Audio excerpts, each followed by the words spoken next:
Hello, hello, hello mga palangga. Gagawa pa tayo ng banana pancake. Pwede rin po siyang gawing crepe.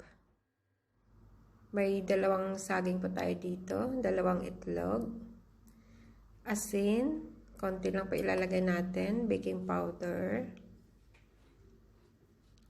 1 teaspoon lang po, okay na po yan. And then flour, dahan-dahanin lang natin yung paglagay niyan. At saka lagyan natin ng konting oil or butter if meron kayo. Ayan, binabati ni Hayang itlog. Nag-i-enjoy po kasi siya kapag ginagawa niya yung kanyang pancake. At i-mash na po natin ang ating saging. Kahit wala kayong mga gamit dyan guys, basta may tinidor kayo, mabubuhay na kayo. Makakagawa na po tayo ng pancake. So, ayan na siya. Mashed na po. Malambot na yan.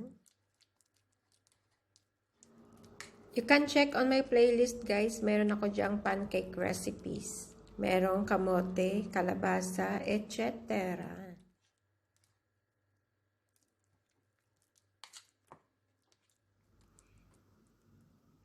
So, maglalagay lang po tayo dito ng flour sa ating itlog. Tansya master po tayo today. Ayan, may baking powder din. At saka konting asin. To balance it. At saka asukal. Habang ginagawa po natin ito, pwede po natin yang i-check kung ano yung consistency ng kanyang butter. Makikita niyo mamaya kung gaano siya kalapot. Kung gusto niyo naman ng magandang gawa, yung exact measurement, pwede rin kayo mag-search sa YouTube. Marami pong mga different kinds of pancakes po doon. Ayan, naglagay po ako ng konting tubig.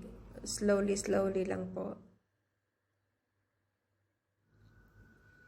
And then, ilagay na natin ang ating mashed bananas. Napakaganda. Ayan, medyo matubig po siya. So, lagyan po natin ng konting flour para medyo lumapot siya konti. Ganyan po yung paggawa ng pancake.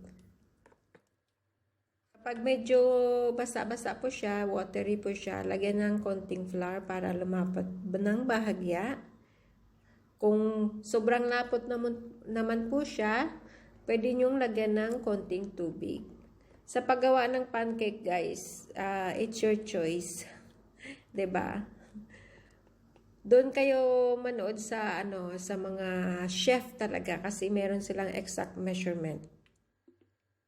At dito po ay naglalagay ako palagi ng kahit 1 tablespoon of oil para hindi na po ako maglalagay ng oil doon sa pan every time na maglagay ako ng pancake. No need na kailangan na maglagay ng oil. Maglalagay lang ako ng oil doon or butter yung unang salang po siya para hindi dumikit doon sa ating lulutuan. Medyo manipis yung ginawa ko today para pwede mo pong lagyan ng filling sa loob. Pwede mo lagyan ng cheese or Nutella sa loob tapos i-roll mo siya ng pahaba, 'di ba? 'Yun. Kung gusto niyo ng mas makapal na pancake, lagyan mo lang po ulit ng konting flour tapos lagyan mo siya diyan ng makapal na butter dyan. At huwag mo nang i-spread para magiging bilog po siya na medyo makapal. So, naglagay ako ng oil sa pan natin, yung unang salang po natin. Tapos, yung next na paglagay ko na ng ating ayan, ng ating butter. No need na ng oil kasi naglagay po tayo doon ng oil or butter doon sa ating mixture mismo. At huwag po kalimutan na silipin ang aking playlist doon. Marami akong playlist dyan. Iba't ibang potahe. Meron dyang pancake recipe or sardinas recipe. Mga discarte recipe. Bahala na kayo. Indian, Arabic. Meron din po doon. So, salamat po sa inyong panunood. At kung nagutom po kayo, magluto kayo. Pwede ko naman i-share. Ang tanong, paano? Maraming salamat po. Hanggang sa muling pagkikita. Bye!